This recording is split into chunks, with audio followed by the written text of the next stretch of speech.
Good morning दोस्तों। सुबह के बज रहे हैं 9:30 और हम निकल चुके हैं सोनमर्ग के लिए। श्रीनगर से सोनमर्ग की दूरी लगभग 80 किलोमीटर के आसपास है। लगभग 2 से ढाई घंटे का वक्त लगता है सोनमर्ग पहुंचने के लिए। हमने अपनी हाउस बोट से चेकआउट कर लिया है क्योंकि हम चाहते हैं कि जब हम आज शाम को वापस लौटें तो हम किसी होटल में स्टे करें। ब्रेकफास्ट हमने अपनी हाउस बोट में ही कर लिया था क्योंकि जब आप फैमिली के साथ होते हैं, स्पेशली जब बच्चों के साथ होते हैं, तो ब्रेकफास्ट करके आप निकलते हैं तो काफ़ी आसानी हो जाती है। आपका सफ़र भी आसान हो जाता है और काफ़ी टाइम सेव हो जाता है। हमारी कोशिश तो यही है कि हम 11:30 से 12 के बीच सोनमर्ग पहुंच जाएं ताकि हमें काफ़ी वक्त मिल जाए वहां पर एक्टिविटी करने के लिए और घूमने के लिए। तो चलिए चलते हैं इस खूबसूरत से सफ़र पर।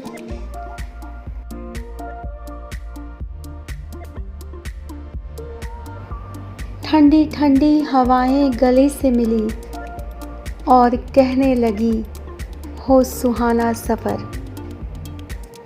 मुस्कुराते हुए ये हंसी वादियाँ कह रही है हमें देखिएगा इधर। काली नजरों से यारों बचाओ इन्हें, इन पहाड़ों पे जन्नत है आती नजर। जिंदगी खूबसूरत पहाड़न लगे, साथ तेरा हो और हो पहाड़ी सफर।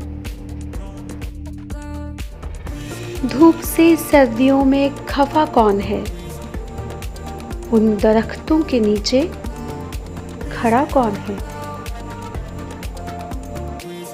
ये जो खूबसूरत सा सफ़र है, इसको देखकर हर किसी के अंदर का जो कवि है वो जाग जाता है।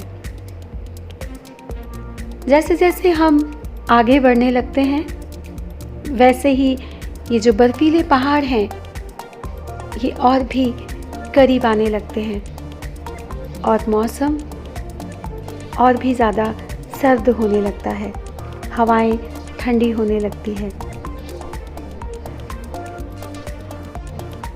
सफ़र जब इतना खूबसूरत हो तो मंजिल चाहे कितनी ही देर से मिले कोई मलाल नहीं रहता। और यहाँ तो सफ़र बेहद रोमांचक था। सुंदर वादियाँ, बर्फ के पहाड़ जो आसमान को छू रहे थे, सर्द हवाएं, नीचे की तरफ आते सुंदर बादल और हल्की हल्की धुंध। ये वाकई कोई और ही दुनिया है। आंखें चाहे कितना भी देख ले लेकिन मन नहीं भरता और ना ही आंखें थकती हैं। कितनी भी कोशिश की जाए इस प्राकृतिक सुंदरता को ज़हन में समेट लेने की, लेकिन ये बहुत विशाल है। इन्हें समेटा नहीं जा सकता, इन्हें तो बस महसूस किया जा सकता है।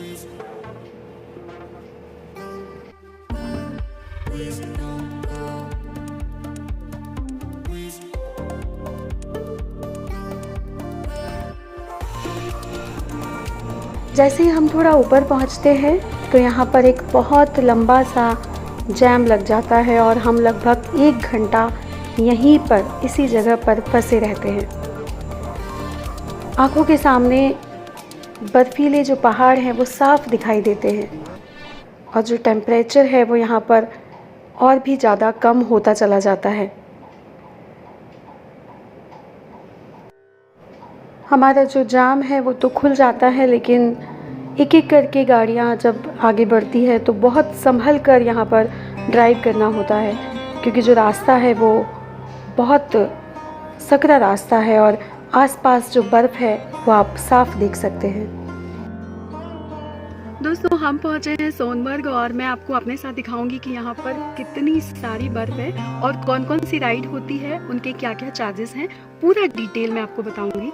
तो मेरे वीडियो में बने रहिएगा और इस वीडियो को पूरा देखिए। फाइनली हम लोग सोनमर्ग पहुंच चुके हैं। अब यहाँ से जो आगे का रास्ता है वो तय करने के लिए आप बाइक राइड कर सकते हैं या फिर आप स्लेज राइड कर सकते हैं। स्लेज राइड के चार्जेस जो है वो लगभग 400 to 500 पर पर्सन होता है, लेकिन आपको बहुत ज़्यादा बार्गेनिंग करनी पड़ती है। जब यहाँ से आप अगले डेस्टिनेशन पर पहुँचते हैं तो ऊपर की तरफ ये जो नज़ारा है वो आपको देखने को मिलता है। यहाँ पर इस तरीके से छोटी छोटी स्टॉल लगी हुई है जहाँ पर आप चाय, कॉफ़ी, मैगी, पकोड़े और भी काफ़ी सारी चीज़ें हैं जो खा सकते हैं, बैठ सकते हैं। इसके बाद आप जब और ऊपर जाते हैं तो वहाँ पर आपको वो जगह दिखाई देती है जहाँ बजरंगी भाईजान मूवी की शूटिंग हुई थी। उस जगह का शूट मैं नहीं कर पाई हूँ, माफ़ कीजिएगा, क्योंकि बहुत ज़्यादा हवा चल रही थी, तो मैंने वहाँ के कुछ भी क्लिप्स नहीं लिए हैं। हम लोग क्योंकि मार्च के मंथ में गए थे और फरवरी और मार्च के फर्स्ट सेकंड वीक तक काफ़ी ज़्यादा बर्फ़ यहाँ पर होती है। यदि आप अप्रैल या मई के मंथ में जाते हैं तो इतनी ज़्यादा बर्फ़ आपको नीचे नहीं मिलेगी। जब आप ऊपर जाते हैं तो आपको वहाँ पर बहुत ज़्यादा बर्फ़ मिलेगी, लेकिन क्योंकि हम मार्च में गए थे तो हमें नीचे से ही बहुत ज़्यादा बर्फ़ देखने को मिली और सबसे नीचे भी इतनी बर्फ़ थी कि यहाँ पर बच्चों ने बहुत एंजॉय किया, बहुत बर्फ़ के साथ खेला और उनको बहुत ज़्यादा अच्छा लगा। ये इस तरह की जो बाइक है वो यहाँ पर चलती है और ये बाइक से ही आपको ऊपर जाना पड़ता है। इसके अलावा कोई और ऑप्शन नहीं होता है, आप इस बाइक से ही ऊपर जाते हैं। ये जो बाइक है ये पर पर्सन 600 to 700 चार्ज करती है और इस पर एक ही व्यक्ति बैठ सकता है।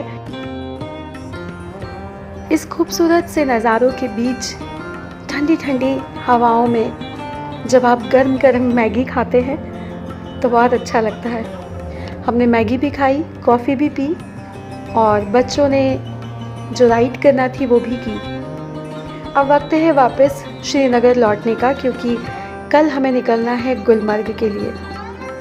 हमें पहुंचने में लगभग 2 से 3 घंटे लगेंगे और शाम हो चुकी है और यहाँ पर 6 बजे के बाद काफ़ी मुश्किल होता है ड्राइव करना, इसलिए हमने सोचा कि हम जितनी जल्दी यहाँ से वापस लौट चलें उतना अच्छा होगा, क्योंकि हमें होटल पहुँचते पहुँचते लगभग 9 से 10 बज जाएंगे।